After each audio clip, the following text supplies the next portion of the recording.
আমি দেখছিলাম স্টেট কোটায় মোটামুটি ধরে রাখো, আমি একটু কমের দিকে যে ফি স্ট্রাকচার সেগুলোর কথা বলছি, 25 লাখ থেকে 30 লাখ, মানে ফুল কোর্স ফির কথা বলছি, হোস্টেল ফিস আলাদা, ঠিক আছে?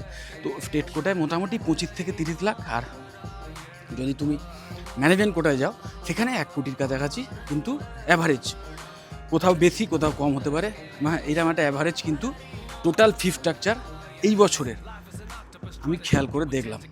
কয়েকটা প্রাইভেট কলেজে ওয়েবসাইটেই সেগুলো দেওয়া আছে।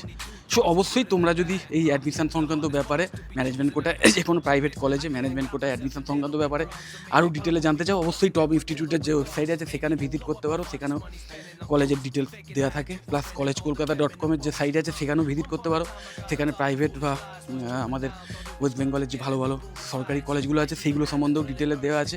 এবং যে কোনো প্রাইভেট কলেজে যদি ম্যানেজমেন্ট কোটায় ভর্তির ব্যাপারে বা